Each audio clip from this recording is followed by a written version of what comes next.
Maths channel. Today என்ன பார்க்க போறோம்னா 11th standard chapter 7ல exercise 7.3ல problem number 4 பார்க்க போறோம்.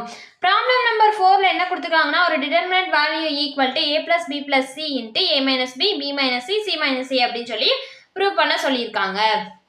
அப்ப இது ப்ரூவ் பண்றதுக்கு என்ன பண்ண போறோம், எப்பயும் போல ஈக்குவல் டு இந்த சைடு என்ன இருக்கு அப்படின்னு சொல்லிட்டு பார்த்துட்டு அதுல இருந்து நம்ம வந்து டிட்டர்மினன்ட் வேல்யூ வந்து ஈக்குவல் டு 0 வர மாதிரி போடுவோம்.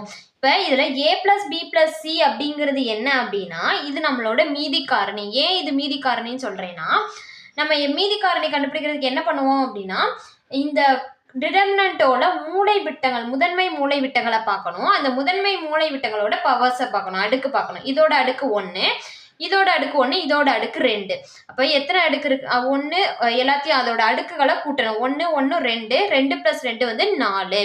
அதுக்கு அடுத்து இங்க உள்ள அடுக்குகளை பார்த்தோம் அப்படின்னா இது நம்மளோட மீதி காரணி, மிச்சம் இருக்கிறது தான் நம்மளோட காரணியா இருக்கும். அப்ப இதோட பவர்ஸ் பார்த்தோம்னா இது 1 இது 1 இது 1. அப்ப இதுல இங்க 3 தான் இருக்கு, இங்க வந்து 4 இருக்கு. அப்ப 4 - 3 = 1ன்னு வருதா? அப்ப நமக்கு வந்துட்டு இதோட கூடுதலும் சமமா இருந்துச்சுன்னா நம்மளோட மீதி காரணி கேன்னு மட்டும் எடுத்தா போதும். ஆனா இதோட கூடுதலை விட அதிகமா இருந்துச்சுன்னா நம்மளோட மீதி காரணி என்ன வரும்னா k × a + b + cன்றதான் நம்மளோட மீதி காரணியா வரும். ஸோ அதனால இது a + b + cங்கிறது நம்மளோட மீதி காரணி. அப்ப இந்த காரணிகள் மட்டும்தான் நமக்கு டிட்டர்மினன்ட் ஏக்கு வரக்கூடிய காரணிகளா இருக்கும். ஸோ இதை வச்சு நம்ம சப்ஸ்டிட் பண்ண போறோம். இது எப்படி எடுப்போம்? ஃபர்ஸ்ட் a - b ஒரு காரணி, b - c ஒரு காரணி, c - a வந்து ஒரு காரணின்னா என்ன அர்த்தம்? a - b = 0ன்னு அர்த்தம்.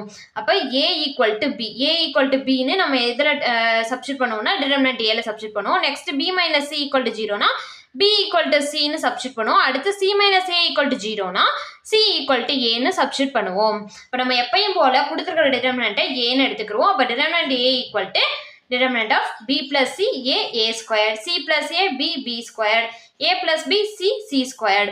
ஃபர்ஸ்ட் காரணி என்னன்னா a - bன்றது வரணும். அப்ப a - b போடணும்னா a - b = 0.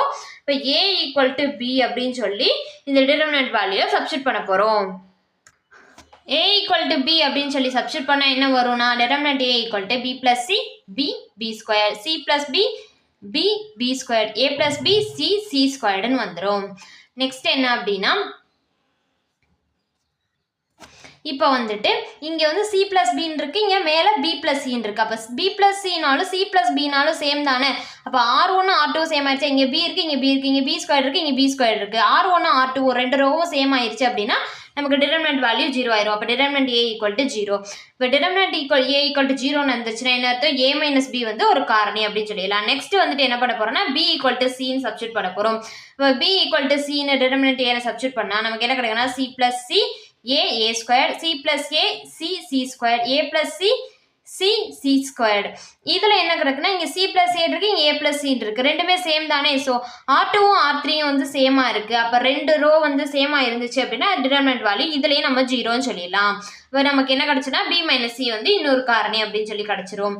நெக்ஸ்ட் c = aன்னு சப்ஸ்டிட் பண்ண போறோம். c = aன்னு சப்ஸ்டிட் பண்ணோம்னா என்ன கிடைக்கும்னா b + a squared, a + a b squared, a + b a squared. இங்க வந்து b + a இருக்கு, இங்க a + b இருக்கு, ரெண்டுமே சேம் தான்.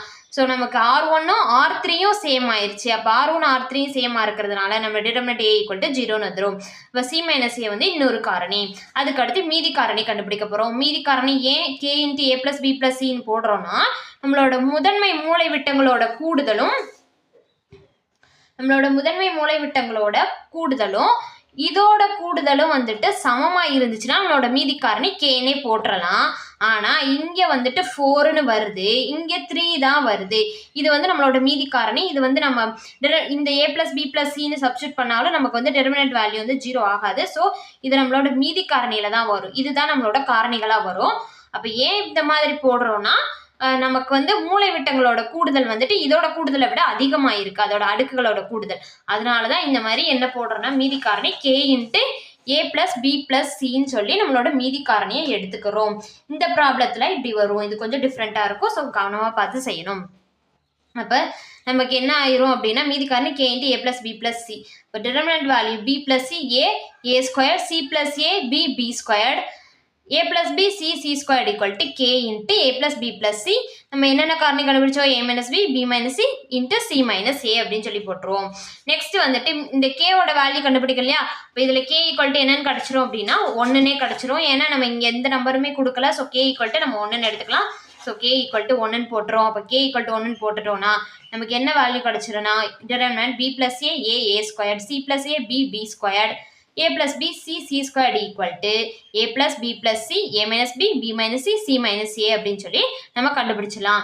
நெக்ஸ்ட் ப்ராப்ளம் நம்பர் 6 பார்க்கலாம். ப்ராப்ளம் நம்பர் 6ல determinant value equal to x minus y minus z minus xன்னு ப்ரூவ் பண்ண சொல்லியிருக்காங்க.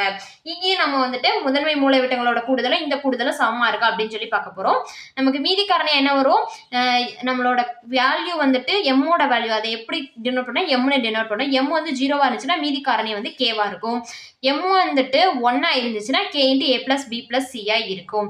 இங்க வந்துட்டு நம்ம எம்மோட வேல்யூ எப்படி கண்டுபிடிப்போம்னா முதன்மை மூலைவிட்ட உறுப்புகளின் அடுக்குகளின் கூடுதலும் நம்மளோட இந்த ஈக்குவல் இந்த சைடு இருக்குல்ல இதோட அடுக்குகளின் கூடுதலும் சமமா இருக்கான்னு பாக்குறதா வந்துட்டு அந்த எம் வேல்யூ கண்டுபிடிக்கிறது. ஸோ இதுல வந்து கூடுதல் கண்டுபிடிச்சோன்னா இங்க வந்து நம்பர் தான் இருக்கு. ஸோ இது வேரியபிள் இல்லை. அப்போ இதோட அடுக்கு வராது. இங்க வந்து 1 இங்க 2. அப்போ இங்க 1 2 3ன்னு கிடைக்கும். இங்க 1 இங்க 1 இங்க 1. அப்போ இதுவும் 3 ஈக்குவல் டு 0னே கிடைச்சிருது. அப்போ எம்மோட வேல்யூ இங்க என்ன வரும்னா m equal to 3 minus 3 equal to 0. அப்ப நம்ம என்ன பண்ணா போதும் இங்க மீதி காரணி அப்ப என்னதான் வரும்னா k மட்டும் தான் வரும். இங்க a plus b plus c வராது. அப்ப இதை மட்டும் கண்டுபிடிச்சா போதும். x minus y y minus z minus x நம்மளோட காரணினா என்ன அர்த்தம்? x minus y equal to 0ன்னு அர்த்தம். அப்ப என்ன போடணும்? x equal to y ன்னு போடணும். Next y minus z equal to 0னா y equal to z ன்னு போடணும். அடுத்து z minus x equal to 0னா z equal to x ன்னு இந்த மூணு காரணிகளையும் நம்ம சப்ஸ்டிட்யூட் பண்ணி டிட்டர்மினன்ட் வேல்யூ கண்டுபிடிக்க போறோம். அப்ப நம்ம எப்பவும் போல டிட்டர்மினன்ட் a வை எழுதிக்கிறோம். Determinant a equal to 1 x y z x squared y squared z squared ன்னு எழுதிக்கிறோம். First x equal to y ன்னு சப்ஸ்டிட்யூட் பண்ணலாம். x equal to y ன்னு டிட்டர்மினன்ட் a ல சப்ஸ்டிட்யூட் பண்ணோம்னா நமக்கு என்ன கிடைக்கும்னா 1 y z y squared z squared.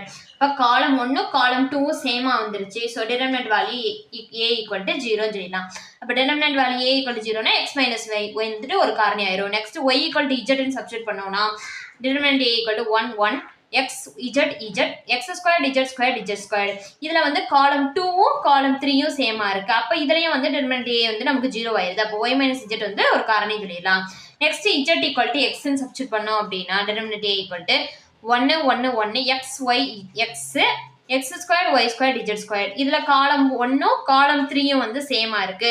அப்ப இதுலயும் வந்து டிட்டர்மினன்ட் a equal to 0னே கிடைச்சிரும். அப்ப z minus x வந்து இன்னொரு காரணின்னு சொல்லலாம். இங்க மீதி காரணி என்னன்னா k மட்டும் தான் வரும். ஏன்னா m ஓட வேல்யூ வந்து நமக்கு 0 தான் இருக்கு. சோ மீதி காரணி வந்து k மட்டும் வரும். இங்க வந்து k மட்டும் தான் வரும். சோ மீதி காரணி kன்னு எடுத்துக்கிறோம். k எடுத்துட்டு நம்மள டிட்டர்மினன்ட் வேல்யூ போட்டோம்னா determinant 1 x y z x squared y squared z equal to k into x minus y minus z minus x. நமக்கு அங்க வந்துட்டு ஈக்குவல்ட்டுக்கு இந்த சைடு என்ன இருந்துச்சு? k ஓட வேல்யூ வந்து இங்க நம்பர் எதுவுமே முன்னாடி இல்ல. ஸோ k வேல்யூ நமக்கு என்னவா தான் இருந்திருக்கும்? 1ஆ தான் இருந்திருக்கும். ஸோ k equal to 1ன்னு போட்டுறோம் ஸ்ட்ரைட்டாவே. ஸோ k equal to 1னா நமக்கு என்ன கிடைச்சிருந்தா determinant 1 x y z x squared y squared z squared equal to x minus y minus z minus x நம்ம ப்ரூவ் பண்ணிடலாம்.